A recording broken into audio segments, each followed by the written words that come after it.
Hello guys, pag-usapan lang natin ang breaking news na kumakalat nga naman guys sa lahat ng social media. Exclusive nga naman guys na pinagkakaguluhan ng mga netizens.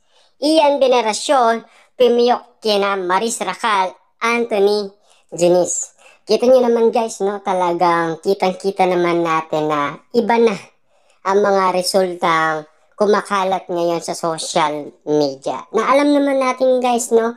Iba't ibang mga artista ay pinagkakaguluhan na ngayon sa iba't platform sa social media. Kitang-kita naman natin kasi guys na may kasalanan umano si Maris at si Anthony.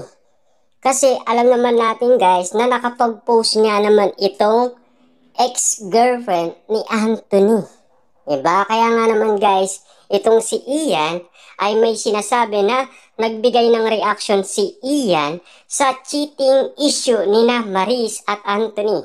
Ayon kay Ian, lahat tayo ay tao lamang kahit pa celebrity.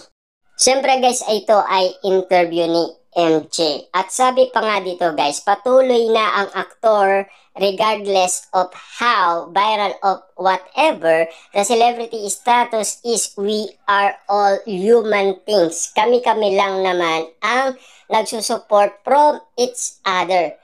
Even emotionally. Yan kasi guys ang mga sinasabi ni Ian sa dalawa na si Maris at si Anthony. Na alam naman natin guys, sinasabi kasi ni Ian na tao lang naman. Pero tao lang din naman guys yung sinaktan nila na ex ni Anthony. Lalong-lalo na guys ang ex ni Maris na si Rico Blanco. Siyempre guys, sinasabi pa dito guys ni Ian, ayon kay Ian, lahat tayo ay tao lamang kahit pa celebrity. Diba? Kita nyo naman guys, no? Alam natin guys na nasaktan umano si Rico Blanco at lalong-lalo na guys ang ex-girlfriend ni Anthony. Siyempre, tao din naman yan. Diba? Kitang-kita naman natin siguro guys, nagalit sila kaya nakapag-post nga naman siya ng mga kadahilanan kung bakit nga naman guys talagang uling-uli niya sa akto sina Maris at Anthony. Siyempre, hindi niya kasalanan yun guys kasalanan ng dalawa. Diba? Nag-cheat sila Siyempre, uling-uli nga naman kasi. Nakita naman guys na maraming tao kaya binabatikos ngayon sina Maris at Anthony. Siyempre guys, hindi nakasalanan yun ng mga tao dahil merong mga ebidensyang mga kumakalat patungkol kay Maris at Anthony.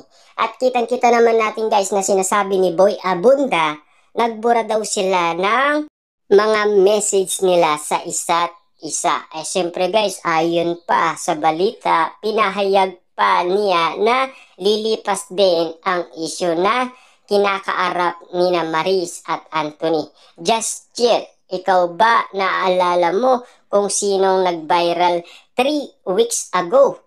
Chika, it's just part of it. Hindi ko lang maintindihan why everybody makes it their business. I mean, it's private thing between two people. Just let them be. Alam naman natin guys, social media yan. Lalong-lalo na kasi may pangalan sila Diba? Kaya pinagkakaguluhan sila. Lalong-lalo na celebrity nga naman kasi. May pangalan Kahit na hindi pa yan celebrity, pagkakaguluhan ka pa rin ng mga tao kapag viral nga naman kasi. Alam naman natin guys, kapag viral, mainit ang mga mata ng maraming tao sa mga issue at intriga. Lalong-lalo na kapag yan talaga ay uling-uli sa akto. At lalong-lalo na guys, siyempre yung ex-girlfriend ni Anthony ay galit nga naman kay Anthony at Maris. Yan kasi ang alimbawa na sana matuto ang ibang tao na wag na silang manira pa ng ibang tao. Diba? Siyempre kasalanan ni Maris at kasalanan ni Anthony. Yan kasi ang nakikita ng iba't ibang mga tao.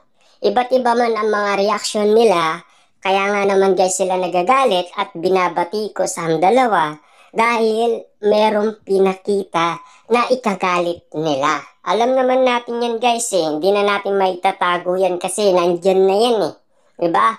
At siyempre lilipas at lilipas din yan, diba? Kita niyo naman si Daniel at si Catherine Bernardo, diba?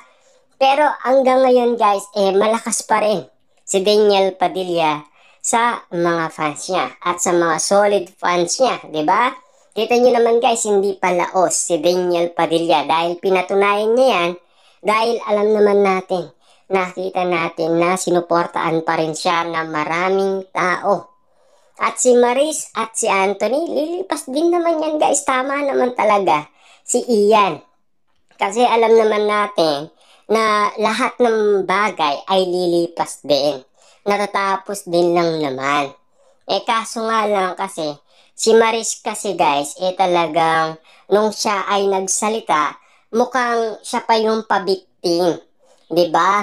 Alam niya na palang meron siyang kasalanan, nagsalita pa siya. Sino lilitaw na pabiktim doon? 'Di ba si Maris din? 'Di ba? Iyak-iyak pa naman siya. Talagang nagmukha lang siyang pabiktim doon, 'di ba? Kaya nga naman guys, ang kailangan dyan, maingat ka lang. At lalong-lalo na, meron pang mga picture kasi na talagang pinapakita.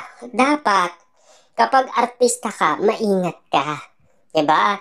Lalong-lalo na may pangalan siya. At lalong-lalo na si Anthony. Kapag meron kasing girlfriend, iwas-iwas. Huwag kasing maalin ang katrabaho, maalin ang trabaho. Kaso nga lang guys, maraming ganyan na issue, 'di ba? Na kahit na mahal mo yung trabaho mo, pero mas mahal mo yung katrabaho mo. Nangyayari yan guys lahat naman ganyan talaga. 'Di ba? Kahit mapa-artista or hindi artista, nangyayari yan. Kasi alam naman natin guys, ang mundo natin ay sadyang mapaglaro. Puno-puno tayo ng kapagsubukan sa mundong ito. Pero sana guys, kaya nilang i-handle ang sitwasyon. Kasi mapagbiro talaga ang tadhana. Dahil ang tukso, kapag nilabanan mo, kayang-kaya mo yan. Kaso nga lang, hindi nila kaya ang tukso. Kaya nga naman guys, bumigay.